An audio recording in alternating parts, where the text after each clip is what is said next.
Hello everybody.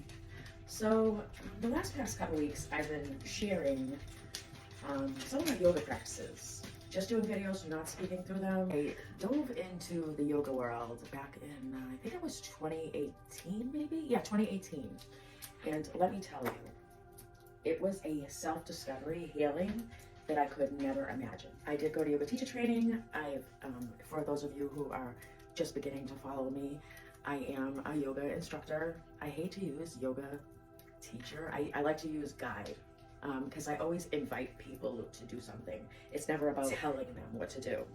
Okay, the meaning of this video is because I've gotten a few comments, and the most popular comment I've received was, I wish I could do yoga. Oh my goodness, I could never. Yes, you can. I used to emphasize on this completely in my class. Okay, so if you could breathe, you could do yoga.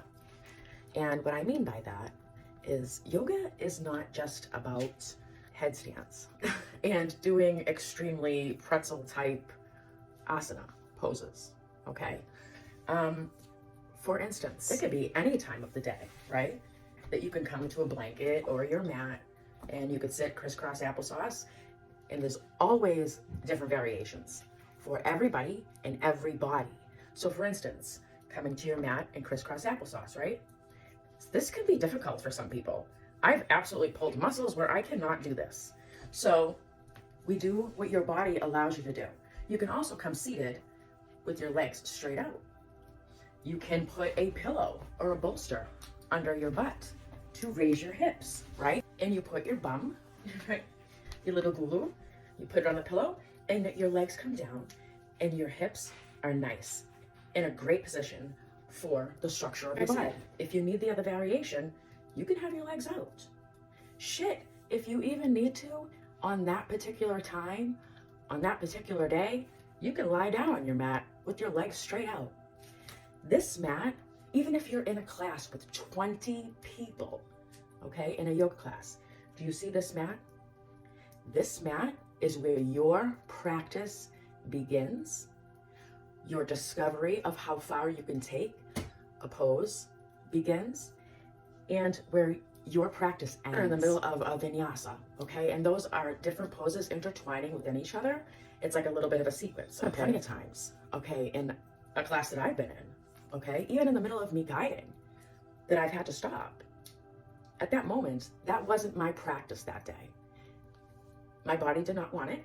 I listened to my body, I listened to my heart, I listened to my breath, and I would always guide the class. My favorite is this. I put my big toes together in the back, okay? Open up my knees, because I like hip openers, because we hold issues in our tissues. And a lot of the issues happen within the hips, okay, right in this area. I like to open them up. I come down, bringing my chest down to the ground, and I place my forehead on top of my hands. And if there is a class of 20 people, okay, and you would like to come to child's pose because that is what you need at that time, I would invite you to do that, because that is your practice, right? This is your practice. When you enter a room, a yoga class, I also advise that you leave your ego and your judgment at the door. And that's whether it be judgment on somebody else's practice, or whether that be your own ego and pushing yourself too far. If you can breathe, you could do yoga. And there are many different variations for each pose that a good yoga instructor, like I said, I really don't like that word, but a good guide, okay, will offer variations. Yeah, I mean, yoga can be even off the mat, right? Ahimsa, do no harm, okay? That also correlates to harm to yourself, meaning like, don't down talk yourself, okay? Don't squeeze yourself into pants that are uncomfortable. You're harming yourself. It hurts, okay? So little things like that is practicing yoga off the mat. You could be at work, right? And it's really stressful. Pause. It's okay to pause for 30 seconds. You're not gonna get fired. And if you do, you don't want that job anyway. You could pause, run to the bathroom, and take a good, 30 seconds of breath. And I always suggest, if you really need to bring yourself, like ground yourself down, wherever you could sit. If you're in a bathroom, I don't suggest you sit on the floor. But, wherever you can be in your stillness, do that. Place your one hand on your belly and one on your chest. Inside your nose, inhale. Huge audible exhale out the mouth.